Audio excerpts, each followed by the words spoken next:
Olá! Bem-vindos todos vocês ao Intervalo Literário. Meu nome é Bruna e eu quero começar esse vídeo dando alguns avisos. O primeiro aviso é de que esse vídeo provavelmente vai ficar bem grande.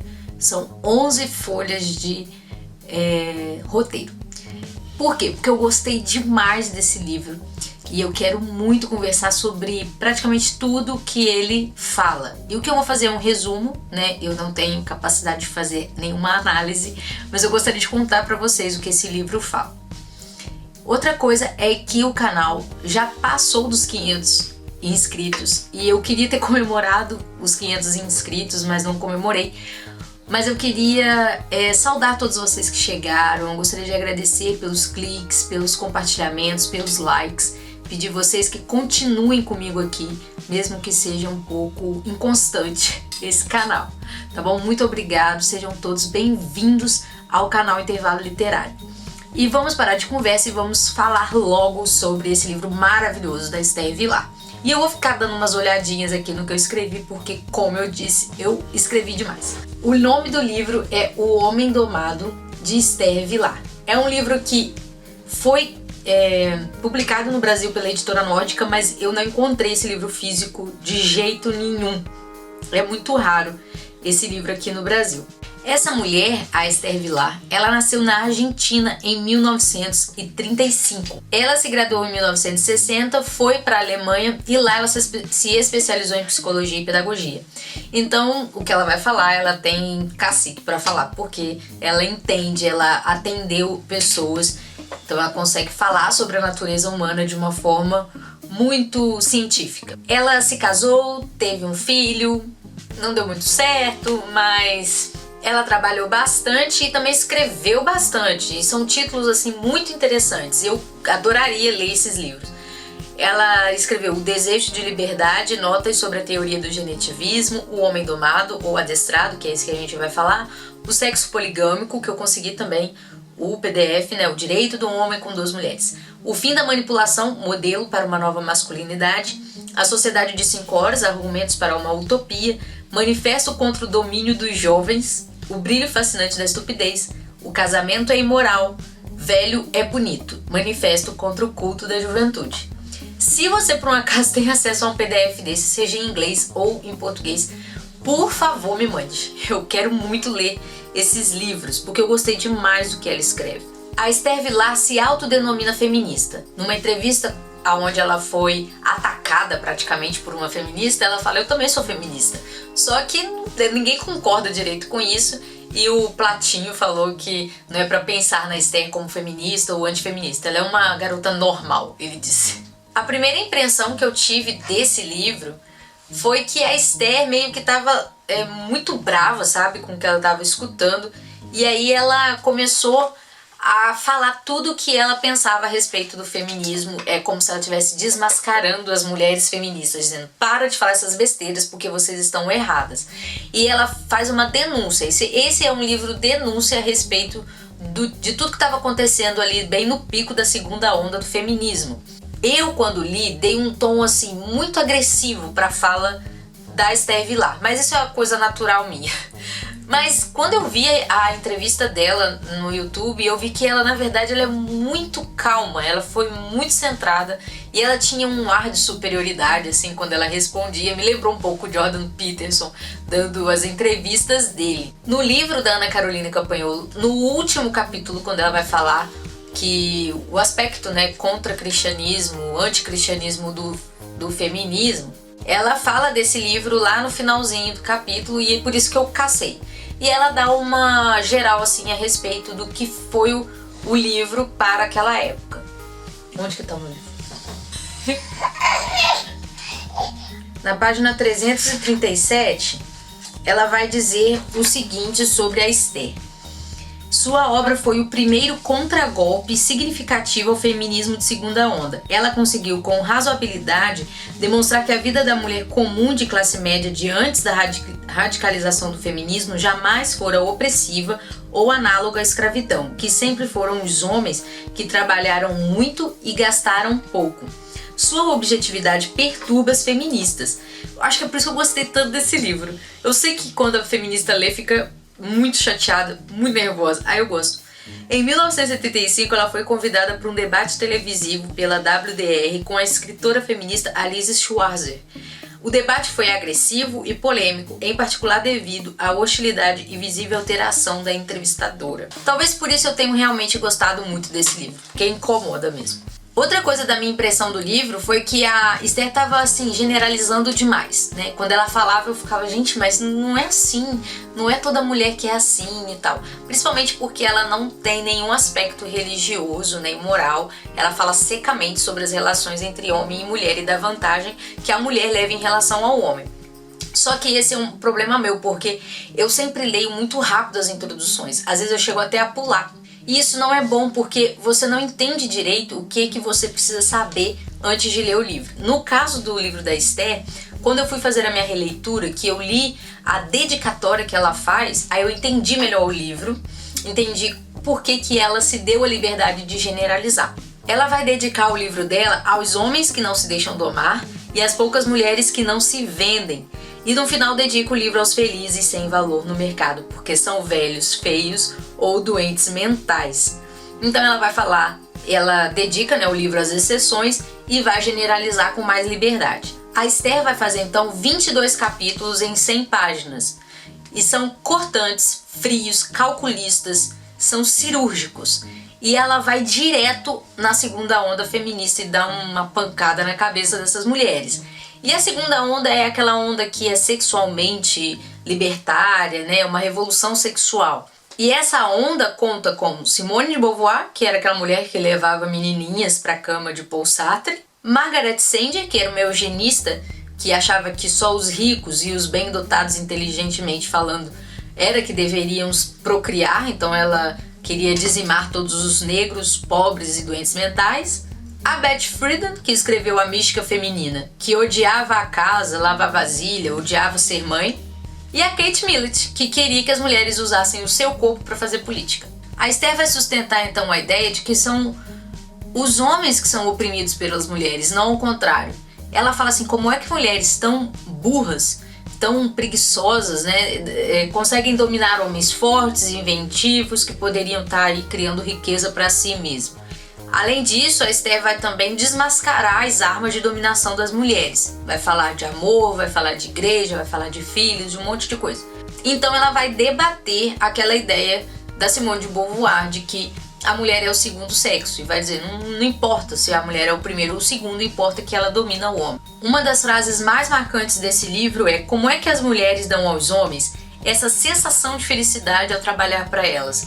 Essa consciência de orgulho e de superioridade que sempre os estimulam à prestação de serviços cada vez maiores, porque elas não são desmascaradas. Esse livro vai falar de muita coisa, eu vou tentar resumir, peguei alguns capítulos que tinham mais a ver um com o outro e eu tentei resumir pra gente conversar. Pode demorar, eu posso dividir o vídeo, mas a minha intenção é que vocês conheçam esse livro sem talvez precisar ler, tá bom? O primeiro tópico que eu achei interessante colocar é a definição que a Esther faz de homem e de mulher. Então ela vai dizer que o homem é o ser que trabalha, é a pessoa que trabalha. Ele trabalha para sustentar a si mesmo, a mulher e os filhos. Ela vai dizer que as roupas que os homens usam, tanto no trabalho quanto até mesmo seus pijamas, são adaptados para carregar ferramentas. As unhas dos cabelos são curtos para não ter sujeira, o cabelo não atrapalhar. Vai dizer que o homem másculo não usa joias, que a única coisa que é permitido ao homem é usar uma aliança que diga que ele já é explorado por uma mulher determinada e um relógio para que ele não perca a hora do trabalho. Ela vai dizer que o homem, mesmo sendo inventivo, mesmo sendo forte, passa o dia em situação humilhante. Ele se submete a outro homem, se submete a clientes, a situações perigosas por causa da mulher. É a trabalho da mulher. Ela vai dizer que o homem não tem liberdade na questão do trabalho. Na verdade, ele é aprisionado, já que ele não pode ficar trocando de trabalho. Se ele fica trocando de profissão, ele não cresce, não tem estabilidade. Então ele não vai conseguir se escravizar por nenhuma mulher e vai ser totalmente rechaçado pela sociedade. Então ele fica no mesmo lugar por mais que ele não esteja mais interessado naquela profissão. Eu acho interessante ela falar nessa questão porque ela diz que o homem faz isso porque é uma condição dele. Ele tanto foi treinado para ser escravizado, a gente vai falar mais sobre isso, quanto ele sente esse desejo de ter um líder e ele não consegue lidar muito bem com essa liberdade total, de que ele poderia viver totalmente desligado de uma mulher ou de um líder qualquer. Ele se sente feliz, né? É a felicidade do escravo, que ela chama. Para a mulher, a Esther vai reservar a definição de a pessoa que não trabalha. Ela vai dizer que a mulher não desenvolve nenhuma espiritualidade, nenhuma profundidade intelectual e que para ela seria muito tranquilo viver só com um ninho e ficar ali observando como que o ninho está sendo administrado. Na página 12 ela vai dizer: a mulher escolhe, né, o bem-estar do corpo, um ninho e a possibilidade de observar sem obstáculos as normas da criação da sua ninhada.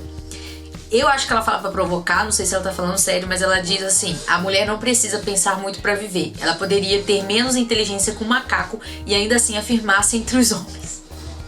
A mulher é incapaz de gastar tempo livre na busca da espiritualidade. Na verdade, se a mulher tem tempo livre, ela quer costurar elefantinhos, ou então ela quer costurar borboletinhas e enfeitar vasos de plantas, enfim. Ela sempre vai se ocupar de coisas sem nenhuma complexidade filosófica ou intelectual. Tanto que mesmo que o trabalho da mulher seja automatizado, como é hoje, a mulher ainda é vista como ocupada com serviços domésticos. E ela nunca vai se igualar ao homem na sua complexidade, curiosidade, na sua espiritualidade. Mas ela sempre vai dominar o homem, não importa o nível intelectual da mulher. Tem um capítulo chamado O Vício das Mulheres. E ela vai dizer que as mulheres adoram o serviço de casa. Ai, gente, a Esther é muito louca. O que ela vai falar? Que o serviço de uma casa com 4 pessoas, ele é feito em 2 horas. Depois disso, a mulher vai se ocupando de bolos, assados, fofoca, costura, tudo que não faz muito sentido, sabe? Ela vai engomar roupa, ela vai enfeitar alguma coisa e aí ela vai dizer que isso são atividades terríveis e ainda vai dizer pro homem: olha, você tem muita sorte de eu querer ficar em casa, você tem muita sorte de eu te livrar desse trabalho horroroso e tal. Aí a Esther vai completar, né, que a mulher se diverte com aquilo que o homem acha que ocupa a mulher de forma miserável. Outra coisa interessante é que ela vai dizer assim: a mulher é muito estúpida, porque desde cedo a mulher já é treinada a depender de outro homem, né? Então as mães vão ensinando aí suas filhas e tal. Não faz muito sentido a mulher se envolver com nada muito profundo. Ela pode ser, por exemplo, ateia. Ah, eu sou ateia. Só que aí vai que ela encontra aí um pastor pra casar. Ela tem que... Não adianta ela ser ateia, né? Ela vai se submeter a esse homem pra que ele fique tranquilo e sustente ela. Por exemplo, se ela é esquerdista, como que ela vai ser sustentada por um homem, por exemplo, que tiver outro viés ideológico? Então ela não se aprofunda muito nessas coisas. E isso, gente, é o de menos, tá? Ela vai falar muito pior das mulheres em relação a essa questão da estupidez. As mulheres não têm nenhuma curiosidade. As mulheres são seres, assim, frios. Ela não quer saber de nada. Ela só quer saber de tirar proveito de alguma coisa. Ela diz: os homens se interessam de fato se há vida em Marte. Se eles têm um conflito político, eles querem saber quem que tem mais razão nesse conflito. E as mulheres ficam entediadas com isso, sabe? Não tem nada que o homem não se interesse. Ele se interessa por botânica, por mecânica, por astrologia, astronomia, sei lá, ciência de formas complexas e tal. E a mulher fica entediada com tudo isso, ela não gosta disso. Aí a Esther vai falar: as mulheres na verdade se interessam qual que é o novo eletrodoméstico e se a atriz da novela vai se divorciar ou não. A próxima parte que eu resumi foi sobre a escravidão do homem. E ela vai falar que existem várias formas de escravizar o homem. A primeira forma é acostumar o homem à presença feminina. Então, desde menino, a mãe já acostuma o seu filho com a sua presença e ele passa a achar muito estranho não ter a presença da mulher, a afirmação da mulher. Mas isso não é o suficiente. Essa é uma forma muito básica de administração. Aí ela vai dizer que o homem é desde criança habituado à presença da mulher e estranha sua ausência. A mulher não só espera que o homem sinta falta da figura feminina, como cria nele uma série de reflexos que o motivem aos valores materiais que vão trazer benefícios para as mulheres no futuro. A mulher se torna para o homem a medida, né, a escala de valor. Então, quanto mais o homem serve a mulher, mais ele é valoroso. E aquilo que o homem pratica, que aquilo que o homem faz, que não traz nenhum benefício para a mulher, por exemplo, uma partida de futebol, o homem gosta, mas não faz diferença para a mulher. Aí ela tolera aquilo para que depois ela venha cobrar com alguma outra coisa, né? Então o homem vai pro futebol, sabe que a mulher não gosta e ele sabe que vai ter que recompensar aquilo. No meu caso, eu não suporto nem futebol. Não tolero, odeio. A Esther diz também que o elogio é o maior amestrador do homem. É a forma assim que você mais vicia o homem. Então quando você elogia, você traz um sentimento bom pro homem. E aí toda vez ele vai tentar buscar mais ainda o elogio da mulher. E ela vai elogiando exatamente aquilo que é mais proveitoso para ela. Então a coragem, a boa educação, os bons modos, tudo que traz para ela, né, algum tipo de proveito. E aí ela elogiando, ela se torna superior. Porque não faz muito sentido, o elogio só faz mais sentido quando vem do superior para o inferior. Outra forma também de amestrar o homem é a mulher se auto-humilhar. A mulher se coloca abaixo do filho, por exemplo, para ensinar que o filho está em vantagem. E aí ela elogia esse menino, e aí tudo isso vai acontecendo até ele chegar à vida adulta. Então a esposa se auto-humilha para que despertar no homem o sentido de cuidado, aquela afeição, a proteção, e aí ela pode desfrutar da vida protegida como uma criança eternamente. Sobre o trabalho doméstico, né, a Esther vai insistir que o trabalho doméstico é uma coisa leve, tranquila de ser feita. E ela vai dizer que isso é tão verdade que nas clínicas psiquiátricas, quem faz o trabalho de limpeza, o trabalho de organização são os próprios doentes. Então você coloca os doentes para poder limpar. Ela quer dizer que qualquer pessoa com 2 neurônios limpa uma casa. Não precisa de muita coisa para poder fazer o serviço doméstico. Aí ela vai dizer o seguinte, é tanto que as mulheres gostam do trabalho doméstico que elas ficam falando, mas o nosso serviço não é remunerado. Ou seja, ela não quer fugir do trabalho doméstico, ela só quer receber um dinheiro pelo trabalho que ela já faz e ela gosta tanto. As boas maneiras também é uma forma de adestrar. Quando você fala pro menino assim, você vai sair com uma menina, por exemplo, tô falando com o Benjamin, você vai sair com uma menina. Você, por favor, você abre a porta do carro, você pague a conta, você tira a cadeira pra ela sentar e tal. Aí eu vou dando assim várias coisas. Você dá lugar pra pessoa passar, sobe uma escada atrás da mulher, porque se ela cair você pega, e não sei. Esse tipo de coisa é o que? A mulher, quando vê que o homem tem boas maneiras, quer dizer que ele já tá amestrado ao ponto de tratar qualquer mulher em qualquer situação como uma rainha. Não importa a mulher, o homem tá ali tratando aquela mulher de forma excepcional. E a exacerbação disso é o homem em situação de perigo poupar sempre a vida da mulher. Então o homem que é mais forte, que é mais útil, ele se coloca em situação de perigo para poupar a mulher que é inútil. A questão do homem não chora. Como que a Esther vai explicar isso? Ela diz que as mães ensinam para os meninos que eles não podem chorar. E ela vai dizer assim, o homem é rico em sentimento. O homem faz abstrações, o homem mede consequências, o homem entende contextos futuros e complexos. Então esse homem tem sempre um sentimento muito rico, muito sensível, muito profundo. E a mulher é fria, calculista, porque se ela fosse sensível, ela não seria uma boa exploradora. Exploradores têm que ser frios, não pode pensar no sentimento dos outros. Então o que a mãe faz? Fala pro filho que ele não pode chorar, que ele não pode ser tão sensível assim, que ele tem que ser forte. E a mulher aprende a chorar e a se sensibilizar por qualquer coisa. Aí ela volta naquela questão da auto-humilhação, de que a mulher é sensível e precisa ser protegida. Qual que é a situação aqui? O homem, quando chega a chorar, quando o homem não consegue mais controlar as suas emoções, por exemplo, perdeu o próprio pai, esse homem vai chorar. E aí quando ele vê a esposa chorando porque acabou a promoção de uma bota que ela queria, ou uma viagem que teve que ser adiada, ele pensa, nossa, ela realmente está sofrendo, porque quando eu perdi o meu pai eu chorei dessa forma. É uma mentira, é uma encenação, e aí o homem vai segurando os seus sentimentos e ele acredita que ele é embrutecido e a mulher é sensível de uma forma incontrolável. A outra forma de amestração, ela chama de amestração por bluff, mas ela vai envolver aqui a questão da religião. Nesse capítulo fica muito claro que ela não tem nenhum viés religioso.